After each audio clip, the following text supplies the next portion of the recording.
अस्सलाम वालेकुम, कैसे हैं आप सब। आई होप कि आप सब लोग ठीक ठाक होंगे और वेलकम है आप सबका आपके अपने YouTube channel my own garden पे।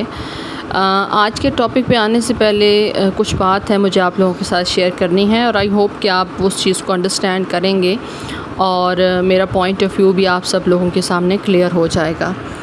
मैं यूट्यूब पे जो है वो तकरीबन आज से 5 साल होने वाले हैं। मैं यूट्यूब पे तब आई थी और मैंने अपना पहला चैनल जो है वो तब क्रिएट किया था। और यूट्यूब मेरे लिए बिल्कुल भी नया नहीं है कि मैं कहूँ कि मुझे यूट्यूब के बारे में कोई ख़ास इन्फॉर्मेशन नहीं है। लेकिन जब मैंने यूट्यूब को देखा था या मैंने उसके बारे में थोड़ी बहुत इन्फॉर्मेशन कलेक्ट की थी तो उसमें मुझे ये था कि यूट्यूब जो है वो उन लोगों को प्रमोट करता है कि जो स्किल बेस काम करते हैं। चाहे आपके पास कोई सा भी हुनर हो, आप कुकिंग अच्छी कर लेते हैं या फिर आप गार्डनिंग या व्लॉगिंग या स्टिचिंग या कोई सा भी हुनर जो अल्लाह ताला ने आपको इनायत किया हुआ है, आप कोई सा भी हुनर अगर आपके पास मौजूद है तो आप उसको यूट्यूब पे आके दिखा सकते हैं, अपने आप को प्रमोट कर सकते हैं, अपने चैनल को ग्रो कर सकते हैं। तो यूट्यूब की जो एल्गोरिथम है उसके अंदर ये बिल्कुल भी नहीं है कि आप बहुत ज़्यादा पढ़े लिखे हों और हाईली क्वालिफ़ाइड हों तो तब आप यूट्यूब पे आ सकते हैं। इसकी कई सारी मिसालें हैं हमारे अपने पाकिस्तान में या इंडिया में। काफ़ी सारे लोग जो यूट्यूब पे कामयाब हैं उनमें से जो गांव देहात में रहने वाले लोग हैं। तो ये चीज़ ज़रूरी नहीं है कि आप यूट्यूब पे अगर काम कर रहे हैं तो आप बहुत ज़्यादा पढ़े लिखे हों। वो लोग हमसे ज़्यादा कामयाब हैं कि जिन्होंने हार्डली पढ़ाई जो है वो की होगी या वो स्कूल गए होंगे उनके अपने हालात के मुताबिक। तो जब आप यूट्यूब पे काम कर रहे होते हैं आपका वास्ता डिफरेंट लोगों के साथ पड़ता है। कई लोग आपके काम की तारीफ़ करते हैं, कई लोग आपके काम की तनकीद करते हैं। अगर आप तारीफ़ को पसंद करते हैं तो तनकीद को भी आपको बर्दाश्त करने का हुनर होना चाहिए, लेकिन तनकीद वो होनी चाहिए कि जो तनकीद बराए तनकीद हो। तनकीद इस लिहाज से ना हो कि आप तनकीद के अंदर अगर ये हो कि आप अगले बंदे की इंसल्ट करने की कोशिश कर रहे हैं तो मेरे ख़्याल में ये थोड़ी सी गैर अखलाकी हरकत है। हाँ, ये है कि अगर आप तनकीद कर रहे हैं कि अगला बंदा अपने आप को इम्प्रूव करे या उसके अंदर जो एक वो गलती या कमी आपको लग रही है तो आप उसको इम्प्रूव करवाने के लिए उसकी निशानदही कर रहे हैं कि भाई आप यहाँ पे गलत हैं, आप इस चीज़ को इम्प्रूव कर लें तो आपके अंदर मज़ीद बेहतरी आ जाएगी।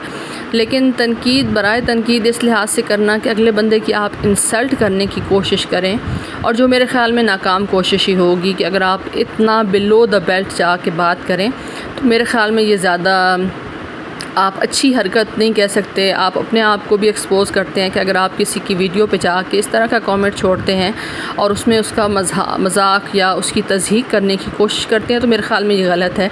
ये नहीं है कि आपको इम्प्रूव करने के लिए या आप ज़ाहिर इंसान हैं, आपसे मिस्टेक हो सकती है, गलती हो सकती है।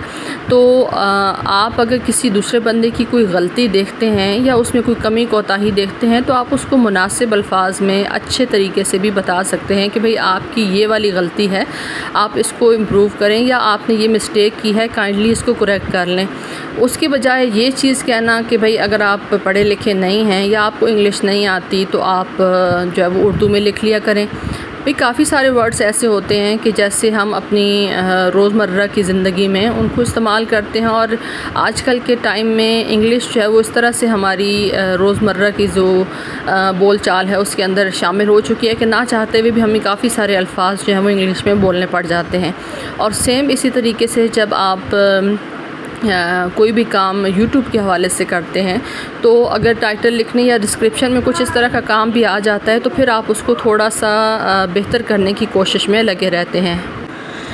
तो कहने की बात यह है कि मैं आप लोगों को गार्डनिंग सिखाती हूँ, ना कि मैं आप लोगों की इंग्लिश की प्रोफेसर हूँ कि मैं आप लोगों को इंग्लिश लैंग्वेज के बारे में बात कर रही हूँ। तो आई होप कि सारी चीज़ें क्लियर हो गई होंगी और जो मुझे कमेंट आया था उनको भी समझ आ गई होगी कि मैं इंग्लिश नहीं सिखाती यूट्यूब पे, मैं यहाँ पे गार्डनिंग से रिलेटेड चीज़ सिखाती हूँ। अगर मेरी गार्डनिंग बताने के तरीके में कोई फ़ॉल्ट है, कोई गलती है तो आप मुझे पॉइंट आउट कर सकते हैं कि भाई आपने ये चीज़ जो सिखाई है ये बिल्कुल भी ठीक नहीं है, इसको आप इम्प्रूव करें। तो अभी जो है वो अपने मेन टॉपिक पे आते हैं। टॉपिक जो है वो मैं कर तो रही थी रेन लिली के बल्ब्स को डिवाइड करके दूसरे पॉट्स बनाने का काम, लेकिन उसके अंदर जो है वो एक काम मुझे ये करना पड़ गया। तो मैंने कहा चले आप लोगों के साथ भी शेयर करती हूँ कि जब हम पॉट के अंदर पानी देते हैं, चाहे कोई सा भी प्लांट हमने लगाया हुआ, तो फ़ौरन से पानी ड्रेन आउट हो जाता है, पॉट के अंदर रुकता नहीं है, सॉइल को गीला नहीं करता। तो उसकी क्या वजह हो सकती है, और उसकी वजह से आपकी जो प्लांट हैं वो कुछ टाइम तो चलते हैं, लेकिन उसके बाद ये कंडीशन हो जाती है जिस तरह से मेरे प्लांट की है। तो आज इस चीज़ को गौर करेंगे कि क्या वजह हो सकती है कि जैसे ही आप अपने पॉट के अंदर पानी डालते हैं तो वो फ़ौरन से ड्रेन आउट हो जाता है। तो अभी इसको जो है वो हम चेक करेंगे, बताएंगे कि वो कौन सी मिस्टेक है जो तकरीबन मुझे लगता है कि तमाम गार्डनर्स के जो है वो कभी ना कभी कर ही लेते हैं। तो उस मिस्टेक को हम ख़त्म करेंगे ताकि आइंदा हमारे जो प्लांट हैं वो उस तरह से ख़राब ना हो। ये जो मेरा प्लांट है ड्रेसिना का, ये एक बहुत खूबसूरत वैरायटी है और ये कुछ ही टाइम पहले मैं नर्सरी से लेके आई हूँ, और इसकी जो वीडियो है वो मैंने अपने पुराने चैनल पे भी अपलोड की है। एक दो दिन में मैं आप लोगों को अपने पुराने चैनल के हवाले से भी बताऊँगी। तो अभी जो है वो इसको रिपोर्ट करते हैं और देखते हैं कि इसके अंदर क्या वजह है। ये देखिए, इसका जो ऊपर का सरफेस है वो भी गीला है और नीचे का सरफेस भी गीला है, लेकिन सेंटर से ये बिल्कुल ड्राई है। तो उसकी वजह क्या हो सकती है वो अभी हम चेक करते हैं। सबसे पहले तो ये इसमें से इतने ठीकरी के टुकड़े निकले हैं कि मैं हैरान हूँ कि नर्सरी वालों ने ये क्या किया है, बीच में ठीकरियाँ ही भर दी हैं, क्योंकि छोटा सा आपको नज़र आ रहा है पॉट है और यहाँ से वो मिस्टेक नज़र आ रही है कि जिसकी वजह से पानी जो है वो फ़ौरन ड्रेन आउट हो रहा है, क्योंकि यहाँ पे सॉइल सिरे से है ही नहीं। ये पॉट मैं नर्सरी से लेके आई थी, और नर्सरी वाले जब पानी वगैरह देते हैं तो ज़ाहिर है पाइप वगैरह से देते हैं। तो जब पाइप का प्रेशर पड़ता है तो यहाँ पे ज़ाहिर है ये प्लास्टिक का पॉट था, तो इसके अंदर से जो मिट्टी थी वो प्रेशर पानी की लगने की वजह से यहाँ से बिल्कुल हट चुकी है। या फिर ये हो सकता है कि जब आप अपने पॉट के अंदर जो है वो मिट्टी भरते हैं और मिट्टी भरने के बाद उसको अच्छे से सेट नहीं करते, जैसे हम लोग कहते हैं कि भाई पानी अच्छे से एक दफ़ा दे दें, देखें कि इसके अंदर कोई एयर बबल्स हैं तो वो ख़त्म हो जाएं। और जब हम इस तरह से मिट्टी को सेट करके नहीं लगाते प्लांट को, अब बज़ाहिर ये प्लांट ठीक है, इसकी वाइट वाइट सी रूट्स भी नज़र आ रही होंगी आप लोगों को कि वो अच्छे से ग्रोथ जो है वो कर रहा है, और बीच में से जो ठीकरी के टुकड़े हैं वो भी मैं आपको निकाल के दिखाती जा रही हूँ कि कितने इसके अंदर जब एक छोटे से पॉट के अंदर इन्होंने ये डाले हुए हैं। ठीक है, हम लोग भी कहते हैं कि आप जो पॉट है उसको भरने के लिए जो उसका ड्रेनेज होल है उसके ऊपर पत्थर के टुकड़े रखते हैं, लेकिन इतने भी ज़्यादा पत्थर के टुकड़े नहीं रखने के जो पॉट है उसका जो ड्रेनेज सिस्टम है वो ही उसका ही बेड़ा गर्क हो जाए। तो यहाँ पे अब जब मैंने इसकी जो है वो मिट्टी खोलनी शुरू की है तो साथ साथ इसमें से मैं निकालती जा रही हूँ ठीकरियों के टुकड़े। तो मिट्टी जो है वो बज़ाहिर जो बाहर की मिट्टी थी वो तो सॉफ़्ट है, आपको यहाँ से थोड़ा बहुत समझ आ रही होगी। ये देखिए, जो बाहर की मिट्टी है वो सॉफ़्ट है, उसमें कोई शक नहीं है, लेकिन जो अंदर की मिट्टी है वो इस कदर हार्ड है कि जब मैं इसके ऊपर काम कर रही थी तो मुझे अच्छा खासा ज़ोर लगाना पड़ा, क्योंकि ये अक्सर नर्सरी वाले जो है वो इसी तरह से करते हैं। जब आप अपने गार्डन की सॉइल बनाते हैं तो आपकी मेन जो कोशिश होती है, ये देखिए मुझे कितनी ज़्यादा एफ़र्ट करनी पड़ रही है इस मिट्टी को खोलने के लिए। और जब इस तरह की सख्त मिट्टी के अंदर आप पौधा लगाएंगे तो थोड़ा बहुत टाइम तो पौधा चलता ही रहेगा, लेकिन उसके बाद फिर यही पोजीशन आ जाएगी इस जो पौधा है उसकी कि वो फिर ख़राब होना स्टार्ट हो जाएगा। ज़ाहिर है उसको पानी मुनासिब नहीं मिल रहा, उसकी सॉइल अच्छे से नम नहीं हो रही। और गर्मियों के मौसम में होता ही ये है कि अगर आपने पानी दिया है, बेशक आप 2 टाइम पानी दे रहे हैं, लेकिन आपकी अगर सॉइल जो है वो पॉट की वो गीली नहीं हो रही, नम ही नहीं हो रही, तो आपका प्लांट किस तरीके से सर्वाइव करेगा। ये देखिए कितना ज़्यादा मुझे एफ़र्ट करनी पड़ रही है, हालांकि थोड़ी बहुत इसके अंदर नमी भी मौजूद थी उसके बावजूद। तो अब यही वजह थी कि मेरा ये जो प्लांट जिसे मैं बड़ी शौक़ से लेके आई थी वो अब ख़राब होना स्टार्ट हो चुका था। तो इससे पहले कि ये बिल्कुल ही ख़त्म हो जाता तो मैंने कहा चलें, हो सकता है कि मेरे काफ़ी सारे जो बहन भाई हैं वो भी ये प्रॉब्लम फ़ेस करते हों जब वो नर्सरी से कोई भी प्लांट लेके आते हों। तो ये प्रॉब्लम अगर आप लोग भी फ़ेस करते हैं तो इसका क्या हल किया जा सकता है। सबसे पहले जो हल है वो ये है कि जिस पॉट के अंदर ये मिट्टी लगी हुई है, मतलब जिस पॉट के अंदर ये प्लांट लगा हुआ है, वहाँ से आप इसकी जो सारी मिट्टी है उसको झाड़ें। ये देखिए यहाँ पे ये साइड से इसका बेबी प्लांट भी निकल रहा है, और अगर इसी मिट्टी के अंदर ये रहता तो ये कभी भी जो है वो अच्छी ग्रोथ नहीं कर पाता और ये इसका बेबी प्लांट नहीं निकल पाता। तो मैंने टाइम पे जो है वो इसकी रिपोर्टिंग कर दी है। तो अगर आप लोग भी इस प्रॉब्लम का शिकार होते हैं तो सबसे पहले आपने ये करना है कि मिट्टी सारी इसकी जो है वो हटा देनी है। अपने गार्डन में जो आपने मिट्टी तैयार की हुई है मुख्तलिफ़ प्लांट्स के लिए, उसको आप बनाएं अच्छे से और उसके अंदर अपने प्लांट्स लगाएं। दूसरा ये चीज़ है कि जितने ख़राब लीफ हैं उसको आप हटा दें, क्योंकि जो ख़राब लीफ हैं ये अब किसी काम के नहीं हैं।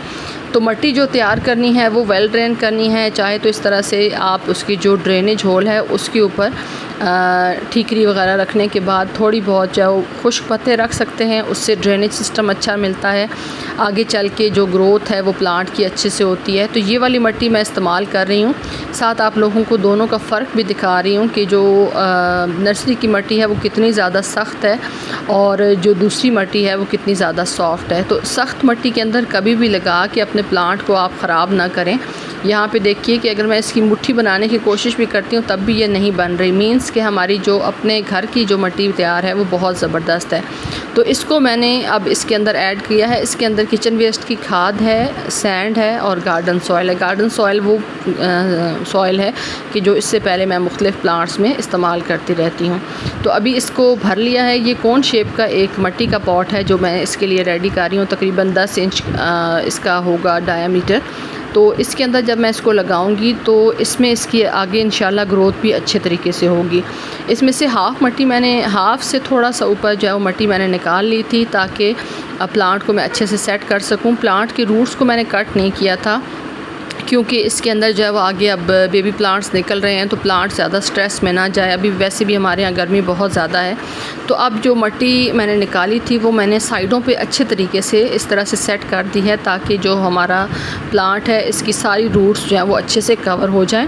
क्योंकि रूट्स अगर अच्छे से कवर नहीं होंगी तो फिर प्लांट जो है वो दोबारा से स्ट्रेस में चला जाएगा और इसकी जो रिपोर्टिंग है उसमें भी काफ़ी सारे प्रॉब्लम्स जो हैं वो आपको आ सकते हैं। तो मिट्टी अच्छे से सेट करने के बाद हल्का हल्का आप साइडों से जो किनारे हैं वहाँ से आप इसको प्रेस कर दें और इतनी इसमें गुंजाइश छोड़ें कि इसके अंदर जब आप पानी दें तो पानी जो है वो अच्छे से प्लांट को मिल सके। क्योंकि अगर आप बिल्कुल किनारों तक मिट्टी को भर लेंगे तो फिर आपकी जो पॉट की मिट्टी है उसमें जब आप पानी डालेंगे तो वो पानी बिल्कुल सारा चारों तरफ से बाहर आना स्टार्ट हो जाएगा।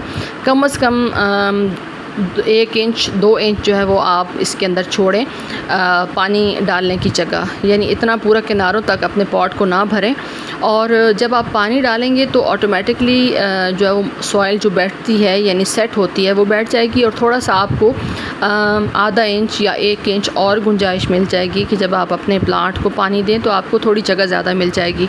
सर्दियों में आप लोग ये कर सकते हैं कि जैसे बारिशों का मौसम होता है तो आप बिल्कुल किनारों तक अपने पॉट की मिट्टी को भर लें ताकि पानी जो है वो जैसी बारिश वगैरह होती रहे तो साइड से निकलता रहे। लेकिन गर्मियों में कम से कम 2 इंच की जगह आपको अपने पॉट को देनी चाहिए कि जब आप अपने पॉट के अंदर पानी डालते हैं। अब यहाँ से आप देखिए कि पानी आहिस्ता आहिस्ता नीचे जा रहा है, ये नहीं कि जिस तरह से पहले मैं आप लोगों को दिखा रही थी कि एकदम से पानी जो है वो जैसे हमने पॉट के अंदर पानी डाला तो वो फ़ौरन से ड्रेन आउट हो गया, उसी वजह से सॉइल भी ड्राई रहती है। अब ये आहिस्ता आहिस्ता जब जज़्ब होके जाएगा और हमारी मिट्टी एक दफ़ा पॉट की पूरी तरीके से गीली हो जाएगी, उसके बाद जब हम पानी डालते रहेंगे तो फिर एक्स्ट्रा पानी जो है वो इसमें से निकल के ड्रेन आउट हो जाएगा।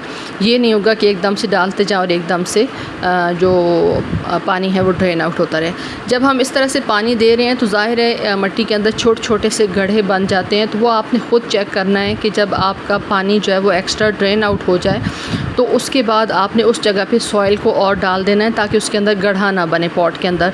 क्योंकि यही प्रॉब्लम जब हम नर्सरी से लेके आए तो इसी गड्ढे की वजह से, यानी मुसलसल पाइप का प्रेशर वहाँ पे लगता रहा तो उसकी वजह से वहाँ पे जो सॉइल थी वो हटते हटते बिल्कुल होल हो गया और होल की वजह से वहाँ पे जैसे हम पानी डालते थे तो क्योंकि वहाँ पे बिल्कुल होल था, सुराख था, तो वहाँ से पानी जो है वो ड्रेन आउट हो जाता था। तो अभी इसको पानी अच्छे से देने के बाद जैसे यहाँ पे ये देखिए इस जगह पे थोड़ा सा गड्ढा बन गया है तो वहाँ पे मैं अब मिट्टी जो है वो और डाल दूँगी ताकि बिल्कुल हमारी लेवल हो जाए। मैंने आप लोगों को कहा था कि इतनी गुंजाइश फिर भी रहनी चाहिए, यानी तकरीबन 2 इंच की आप जगह छोड़ दें पानी देने के लिए पॉट के अंदर और बाकी पॉट को आप मिट्टी से भर दें अच्छे तरीके से। तो अभी इसको हम ऐसे करेंगे कि पानी देने के बाद इसको शेडी प्लेस पे रखेंगे और उसके बाद ये है कि जब नेक्स्ट आपका सॉइल जो है वो ड्राई लगे तो तब आप इसको पानी दे सकते हैं। तो अभी इसको मैं रखती हूँ शेडी प्लेस पे, और मुझे उम्मीद है कि जो चीज़ मैंने स्टार्ट में आप लोगों के साथ शेयर की है आपने उस चीज़ को अंडरस्टैंड किया होगा। अगर आप किसी की तारीफ़ नहीं कर सकते तो कोशिश किया करें कि आपकी ज़िंदगी में इतनी नेगेटिविटी ना हो कि आप दूसरे को डिग्रेड करने के लिए अपने अल्फाज का इस्तेमाल करें, और कोशिश करें कि जिनके साथ भी आपका ताल्लुक़ वास्ता है या जिनको भी आप देखते हैं कि वो अच्छा काम कर रहे हैं उनकी तारीफ़ करें, बजाय इसके कि उनको नेगेटिव कमेंट्स करें। Thanks for watching. अल्लाह हाफ़िज़।